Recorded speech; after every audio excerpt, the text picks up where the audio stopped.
Hello friends, welcome back in agree Mantra channel changing the way of thinking. आज हम बात करेंगे agriculture current affairs के बारे में। फ्रेंड्स, 14 ऑफ नवंबर से कुछ पर्सनल वर्क की वजह से वीडियोस नहीं आ पा रहे थे, तो हमने क्या किया है कि 14 नवंबर से लेकर 14 दिसंबर तक के इम्पोर्टेंट एग्रीकल्चर करंट अफेयर इस वीडियो में इंक्लूड कर दिए हैं। तो यहाँ पर आपको पिछले जितने भी वीक से करंट अफेयर नहीं मिले हैं वो सभी इसमें कवर हो जाएंगे और आगे कंटिन्यू आपको वीडियो मिलते रहेंगे, जिससे आपका एग्रीकल्चर करंट अफेयर्स मिस नहीं होगा और आपके आने वाले नाबार्ड और एएफओ एग्ज़ाम में ये काफ़ी हेल्पफुल है। इसीलिए वीडियो भी आपको पूरा देखना है और आगे जो वीकली करंट अफेयर होंगे वो आपको मिलते रहेंगे रेगुलर बेसिस पे जैसे पहले मिलते थे। तो इसमें हम 14 ऑफ नवंबर से लेकर 14 ऑफ दिसंबर तक के important agriculture current affair discuss करेंगे। तो वीडियो बहुत इंपॉर्टेंट और इन्फॉर्मेटिव रहने वाली है, इसीलिए वीडियो को एंड तक जरूर देखें। और फ्रेंड्स, अगर आपने हमारा चैनल अभी तक सब्सक्राइब नहीं किया है तो कर सकते हैं। वहाँ पर आपको एग्रीकल्चर कॉम्पिटिटिव एग्जाम से related study material plus agriculture field में आई हुई जॉब के अपडेट्स मिलते रहते हैं, जो कि आपके लिए, आपके फ्यूचर के लिए काफ़ी बेनिफिशियल रहता है। तो स्टार्ट करते हैं आज का मोस्ट इंपॉर्टेंट सेशन। सबसे पहले बात करेंगे तो khadi India Pavilion India international trade fair 2022। तो 2022 का इंडिया का इंटरनेशनल ट्रेड फेयर हुआ है, जिसको खादी इंडिया पेविलियन बोला गया है। तो यहाँ पर अगर हम बात करेंगे तो इस India's multi hued authenticity, cultural diversity, colourful weaves and traditional craft have come under one roof. तो एक छत के नीचे इतनी सारी चीज़ें आई हैं at the khadi India Pavilion, जो कि आपका रहा है इंडिया इंटरनेशनल ट्रेड फेयर 2022 में। यहाँ पर अगर हम बात करेंगे तो यहाँ जो थीम थी ये काफ़ी इंपॉर्टेंट हो जाएगी। क्वेश्चन आ सकता है कि इंडिया इंटरनेशनल ट्रेड फेयर 2022 का थीम क्या था, तो वो था vocal for local, local to global, ये इसका थीम था। और ये इनॉग्रेट किया है भाई union minister of MSME Shri Narayan Rane, जो कि आपके साथ साथ श्री भानु प्रताप सिंह वर्मा और minister of state for MSME Shri Manoj Kumar chairman, KVIC Shri V V Swain secretary MSME and other dignitaries यहाँ पर मौजूद थे। उनकी उपस्थिति में ये सारा प्रोग्राम यहाँ पर, ये जो ट्रेड फेयर है वो यहाँ पे किया गया है। यहाँ पर अगर हम बात करेंगे तो जो खादी इंडिया पेविलियन है इसको सेटअप किया गया है more than 200 stalls for participation by khadi artisan through khadi institutions. तो यहाँ पर 200 से ज़्यादा स्टॉल लगाई थी जो उन्होंने पार्टिसिपेट किया था खादी आर्टिसंस ने। जिस ट्रेड फेयर की हम बात कर रहे हैं वो है इंडियाज़ इंटरनेशनल ट्रेड फेयर 2022। काफ़ी इंपॉर्टेंट रहने वाला है। तो ये इंपॉर्टेंट इसलिए बन जाता है कि यहाँ से थीम आपसे पूछ सकते हैं, ठीक है, कहाँ पर हुआ ये पूछ सकते हैं, किसने किसने इनॉग्रेट किया ये पूछ सकते हैं। तो इतनी सारी चीज़ें आपको पता होनी चाहिए, जो कि मैंने यहाँ पे कवर कर दी है। आगे बात करेंगे तो world fisheries day observe on 21 of November. तो यहाँ पर बात हो रही है कि हर साल 21 नवंबर को वर्ल्ड फिशरीज डे ऑब्जर्व किया जाता है। ये आपको याद रखना है, वर्ल्ड लेवल की बात हो रही है, ना कि इंडिया लेवल की। यहाँ पर बात करेंगे तो कोशिश की जाती है कि importance of healthy ocean ecosystem बनाया जाए, इंश्योर किया जाए कि सस्टेनेबल स्टॉक है फिशरीज के लिए। उसके साथ साथ हेल्दी इकोसिस्टम के साथ साथ यहाँ पर ये भी हमको देखना है कि जो फिश है उसकी हेल्थ कैसी है, उसको न्यूट्रिशन कैसे मिल रहा है, कोई बीमारी रोग तो नहीं है, अगर रोग है तो उसका बचाव क्या है। इन सारी चीज़ों को एक साथ लाने के लिए, इनके बारे में अवेयरनेस फैलाने के लिए ही वर्ल्ड लेवल पे ये फिशरीज डे ऑब्जर्व किया जाता है 21 ऑफ नवंबर को।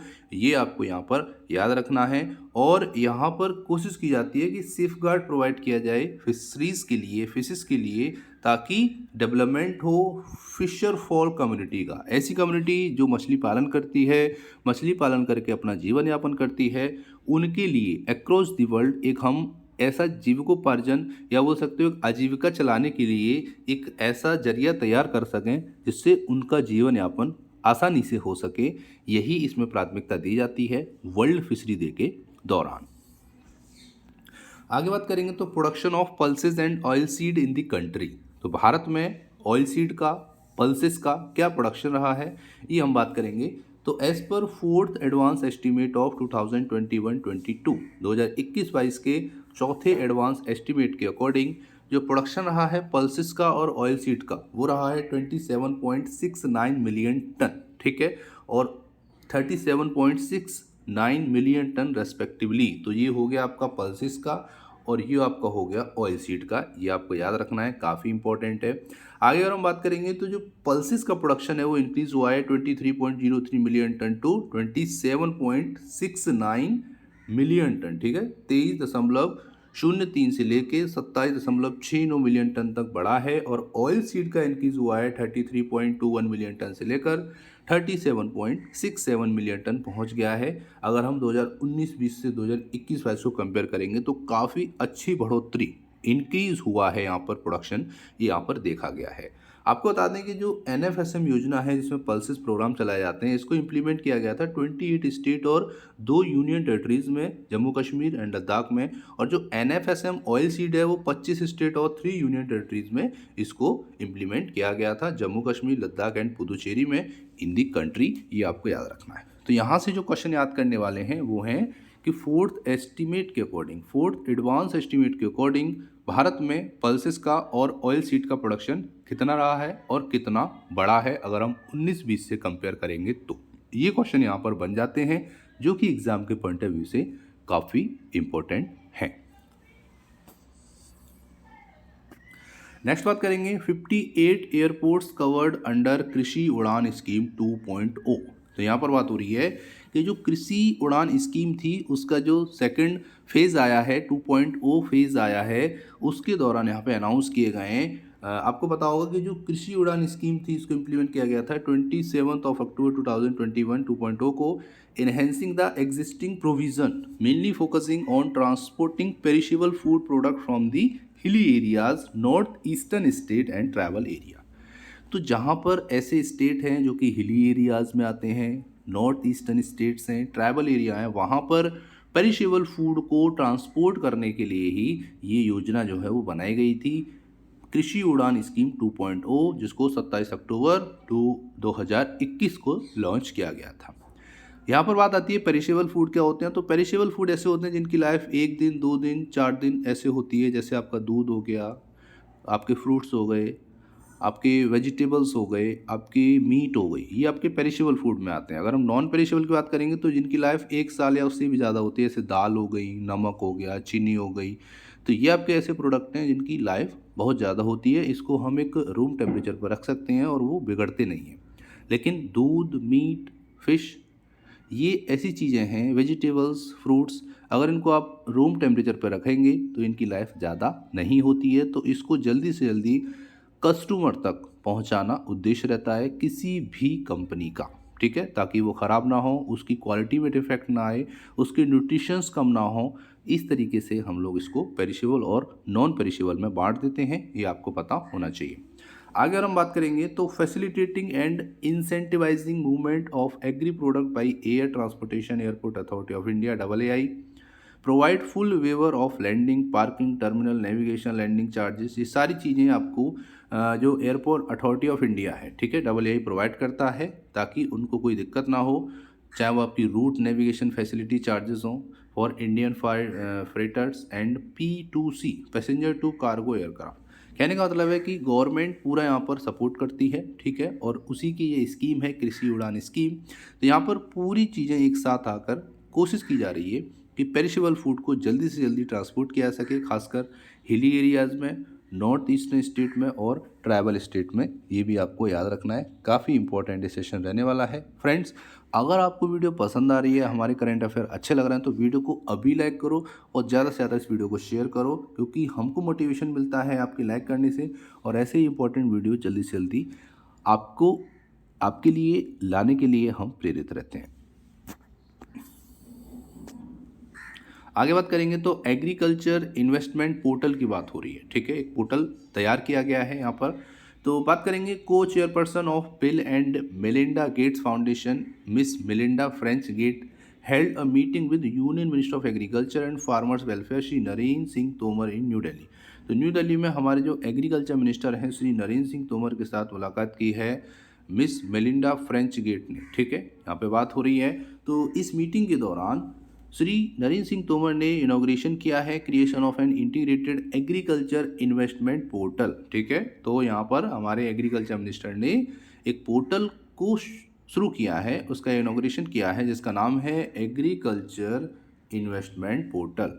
और आपको बता दें इस मीटिंग में नरेंद्र सिंह तोमर जी ने बोला है, under the leadership of PM Narendra Modi the government has full focus on promoting women farmers in the country. तो मोदी जी के सानिध्य में गवर्नमेंट ऑफ इंडिया पूरी कोशिश कर रही है, पूरा फोकस कर रही है कि वुमेन्स फार्मर को प्रमोट किया जाए पूरे भारत में। ठीक है, ये यहाँ पे उन्होंने बात कही है, आप फोटोग्राफ में देख सकते हैं। ये आपका कृषि निवेश पोर्टल है जिसको हम लोग एग्रीकल्चर इन्वेस्टमेंट पोर्टल भी बोल सकते हैं। काफ़ी इंपॉर्टेंट ये सेशन है। आगे बात करेंगे तो नाबार्ड नेम्ड श्री साजी केवी एज चेयरमैन। तो यहाँ पर नाबार्ड के जो चेयरमैन हैं अब वो हो गए हैं श्री शाजी केवी। ठीक है, mister Saji K V has been named the chairman of National Bank for Agriculture and Rural Development, जिसको नाबार्ड हम बोलते हैं। आपको बता दें इससे पहले मिस्टर केवी साजी जो हैं, ठीक है, साजी केवी या फिर केवी साजी हम बोल सकते हैं। तो केवी साजी जो हैं वो क्या करते हैं कि इससे पहले वो नाबार्ड के डिप्टी मैनेजिंग डायरेक्टर थे टिल मई 21 22। मतलब कहने का मतलब है कि 2020-21 मई तक जो आपके मिस्टर केवी साजी थे ये क्या रहे हैं, डिप्टी मैनेजिंग डायरेक्टर रहे हैं नाबार्ड के। और आपको बता दें कि ये एग्रीकल्चरल ग्रेजुएट हैं विच PGDM in public policy from the Indian institute of management IIM Ahmedabad से इन्होंने एग्रीकल्चर ग्रेजुएट के साथ साथ PGDM की डिग्री भी यहाँ पर ली है, ये भी आपको याद रखना है। और आपको बता दें कि इंदिरा गांधी जी ने 5 नवंबर 1982 5 नवंबर 1982 को सेटअप किया था नाबार्ड बैंक, जिसका इनिशियल कॉर्पस था, कैपिटल था 100 करोड़। ठीक है, 100 करोड़ के इनिशियल कॉर्पस से नाबार्ड बैंक की स्थापना हुई थी। और फिलहाल अगर हम बात करेंगे डेटा ऑन 31 मार्च 2022 तो ये पहुंच गया है 17,080 करोड़। तो जो कॉर्पस अब हो गया है वो बढ़ के कितना हो गया है, 100 से लेकर अब हो गया ये 17,080 करोड़ हो चुका है नाबार्ड बैंक का कॉर्पस, या हम बोल सकते हैं इसको कैपिटल बोल सकते हैं टोटल, जो काफ़ी स्पीड से बढ़ रहा है, ये भी आपको याद रखना है। आगे बात करेंगे तो FSSAI approve yak as a food animal. तो यहाँ पर FSSAI ने याक को अप्रूव किया है एज ए फूड एनिमल। अब इसको फूड एनिमल के नाम से भी पुकारा जाएगा। तो the Himalayan yak has been approved as a food animal by FSSAI food safety and standard authority of India के द्वारा। यहाँ पर अगर हम बात करेंगे the move is expected to help slow the decline of the high altitude bovine animal population by incorporating it into conventional milk and meat industry. ठीक है, according to official national research centre NRC के according अगर हम बात करेंगे तो जो याक हैं दिरांग में, वेस्ट कामेंग डिस्ट्रिक्ट अरुणाचल प्रदेश में। तो यहाँ पर कोशिश की जा रही है कि कम से कम इनको नुकसान पहुंचाया जाए और इनको कंजर्व किया जाए, इनका बचाव किया जाए। क्योंकि आपको पता होगा कि जो फूड एनिमल टैग है वो क्या करता है, ऑफिशियल्स को नोटिफाई करता है कि वो कॉम्पिटेंट अथॉरिटी से अप्रूवल है। ठीक है, ये आपको याद रखना है। तो जो भी कॉम्पिटेंट अथॉरिटी हैं वो अगर इसको अप्रूव कर देंगी तो जो फूड एनिमल टैग है वो ऑफिशियली कहलाएगा। ठीक है, ऑफिशियल टैग कहलाएगा अगर उसकी जो गेजेटेड कॉम्पिटेंट अथॉरिटी हैं वो अप्रूवल दे देती हैं। तो ये भी आपको याद रखना है। आगे बात करेंगे तो नेशनल गोपाल रत्न अवार्ड 2022। तो 2022 का नेशनल गोपाल रत्न अवार्ड किसको मिला है, ये हर साल घोषित किए जाते हैं, आपको याद रखना है। इसको घोषित करती है ministry of fishery animal husbandry and dairying. ठीक है, और इसको बोला जाता है नेशनल गोपाल रत्न अवार्ड। 2022 का किसको दिया गया है जानना बहुत ज़रूरी है। यहाँ से क्वेश्चन पूछ लिए जाते हैं, सीधे सीधे क्वेश्चन आ जाते हैं। तो यहाँ पर अगर मैं बात करूँ तो सबसे पहले आपको बता दूँ कि यहाँ पे जो best dairy farmers rearing indigenous cattle buffalo breeds की बात करेंगे तो ये जो रत्न अवार्ड है, गोपाल रत्न अवार्ड है, ये गया है श्री जितेंद्र सिंह जो कि फतेहाबाद हरियाणा से हैं, जिनको फर्स्ट रैंक मिली है all over the India. Second number पे रहे हैं श्री रविशंकर शशिकांत, ठीक है, जो कि पुणे महाराष्ट्र हैं, इनको सेकंड रैंक मिली है ऑल ओवर द इंडिया। और अगर हम बात करेंगे थर्ड नंबर पे तो वो हैं मेसर्स गोयल सोनलबेन नारायण। ठीक है, ये कच्छ गुजरात से हैं और इनको थर्ड रैंक मिली है। तो ये टॉप 3 गोपाल रत्न अवार्डी हैं, जिनको फर्स्ट नंबर पे जितेंद्र सिंह है, ये आपको याद रखना है। क्वेश्चन पूछा जाएगा तो ये फर्स्ट नंबर का पूछा जाएगा कि who is the national Gopal Ratna award 2022, ये किसको दिया गया है, ये क्वेश्चन पूछा जा सकता है कि which person has got national Gopal Ratna award 2022। 4 option होंगे, उसमें से आपको टिक करना है श्री जितेंद्र सिंह, फतेहाबाद, हरियाणा को। ठीक है, उम्मीद करते हैं यहाँ तक आपको समझ में आया होगा। आगे बात करेंगे, India celebrate national milk day on 26 नवंबर। तो हर साल 26 नवंबर को इंडिया जो है वो सेलिब्रेट करता है नेशनल मिल्क डे, ये भी आपको याद रखना है। और यहाँ पर ये जो डे है वो सिग्निफाई करता है importance and benefits of milk. Milk की हमारी लाइफ में क्या इंपॉर्टेंस है, क्या क्या बेनिफिट्स हैं हमारी लाइफ में, इसको नोटिफाई करता है नेशनल मिल्क डे। और आपको बता दें यहाँ पर ये जो डे ऑब्ज़र्व किया जाता है ताकि हम लोग अवेयरनेस फैला सकें अपने लोगों के बीच में कि मिल्क की हमारी लाइफ में नीड क्या है और ज़रूरत क्या है। और आपको बता दें कि जो नेशनल मिल्क डे है इसको सेलिब्रेट किया जाता है on the birth anniversary of doctor Verghese Kurien, ये भी आपको याद रखना है। डॉक्टर वी कुरियन की बर्थ एनिवर्सरी पर ही नेशनल मिल्क डे सेलिब्रेट किया जाता है। और आपको पता होगा कि इन्हीं को फादर ऑफ वाइट रिवॉल्यूशन भी बोला जाता है, ये भी आपको याद रखना है। काफ़ी इंपॉर्टेंट यहाँ से करंट अफेयर बन जाता है कि नेशनल मिल्क डे कब सेलिब्रेट किया जाता है। दूसरा क्वेश्चन बन जाएगा कि मिल्क डे सेलिब्रेट किया जाता है किसकी याद में या किसकी एनिवर्सरी पे, ये भी आपको याद रखना है। और ये भी पूछा जा सकता है कि who is the father of white revolution, और ये भी पूछा जा सकता है कि डॉक्टर वर्गीस कुरियन को किस रिवॉल्यूशन का फादर बोला गया है। तो 3 से 4 क्वेश्चन बन सकते हैं इस स्लाइड से, तो उम्मीद करते हैं आपको यहाँ तक समझ में आया होगा। आगे बात करेंगे तो NDDB Amul to provide tech support to Sri Lanka. तो यहाँ पर जो NDDB है और अमूल कंपनी है जो कि कोऑपरेटिव सोसाइटी है, ये दोनों टेक सपोर्ट प्रोवाइड करेंगी श्रीलंका को। तो आपको बता दें कि India will provide technical support to Sri Lanka to enhance its dairy industry और मिल्क आउटपुट। मिल्क आउटपुट और डेयरी इंडस्ट्री को एनहेंस करने के लिए इंडिया क्या करेगा, टेक्निकल सपोर्ट प्रोवाइड करेगा श्रीलंका के लिए, ये भी आपको याद रखना है। Officials of the National Dairy Development Board NDDB, उसके साथ में जो Gujarat Cooperative Milk Marketing Federation है GCMMF, which market milk under the Amul brand. तो अमूल ब्रांड के अंडर में मार्केट करती है मिल्क को, have taken step to provide necessary technical support for the production of milk in the Sri Lanka. और यहाँ पे बात करूँ तो ये काफ़ी ज़रूरी है क्योंकि श्रीलंका भी ऐसे हालात से गुजर रहा है कि उसको सपोर्ट की काफ़ी ज़रूरत है। तो यहाँ पर भारत क्या कर रहा है कि जो अमूल है और NDDB है वो दोनों टेक्निकल सपोर्ट प्रोवाइड करेंगे ताकि श्रीलंका में डेयरी इंडस्ट्री और मिल्क आउटपुट बढ़ सके, उसका विस्तार हो सके, जिससे इनडायरेक्टली भारत को भी कहीं ना कहीं फ़ायदा होने वाला है। आगे बात करेंगे तो world soil day observe on 5 दिसंबर। तो हर साल 5 दिसंबर को वर्ल्ड सॉइल डे सेलिब्रेट किया जाता है। यहाँ पर अगर हम बात करेंगे तो ये आपको याद रखना है कि इस दिन के दौरान हाईलाइट किया जाता है the importance of healthy soil and promote sustainable management of soil resources. तो हम प्रमोट करें एक sustainable management of soil resources को, और एक हेल्दी सॉइल की क्या इम्पोर्टेंस है हमारे जीवन में, फसल्स के जीवन में, या एक ज़मीन के हिसाब से कि एक जो हेल्दी फर्टाइल लैंड है, ठीक है, वो फर्टाइल तभी होगी जब सॉइल हेल्दी होगी, उसके जो न्यूट्रिशन है वो अच्छे अमाउंट में होंगे, जितने होने हैं उतने ही होंगे।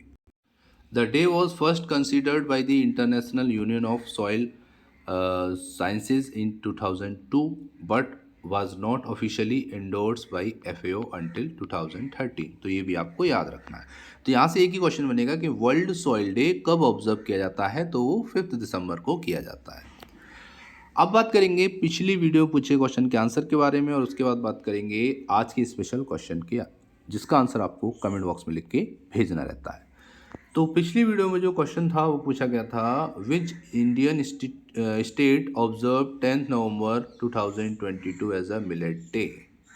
तो आपको बताना है कि 10 नवंबर 2022 को किस इंडियन स्टेट ने मिलेट डे ऑब्जर्व किया है तो वो है उड़ीसा। सभी स्टूडेंट ने सही आंसर किया है इस क्वेश्चन का। Orissa is the right answer of this question. अब बात करेंगे आज के स्पेशल क्वेश्चन की, जिसका सही आंसर आपको कमेंट बॉक्स में लिख के भेजना है। क्वेश्चन है MOU sign between space and agriculture department to develop. तो यहाँ पर एक MOU साइन हुआ है between space and agriculture department. तो कौन सा सिस्टम जनरेट करने की बात हो रही है इन दोनों के बीच में जो MOU साइन हुआ है? तो यहाँ पे 4 ऑप्शन है। कृषि डेवलपमेंट सपोर्ट सिस्टम, कृषि डिसीजन सर्विस सिस्टम, कृषि डिसीजन सपोर्ट सिस्टम और किसान डिसीजन सपोर्ट सिस्टम। इसमें से एक ऑप्शन सही है, तो जल्दी से कमेंट करिए इसका सही आंसर। उम्मीद करते हैं आपको आंसर आता होगा।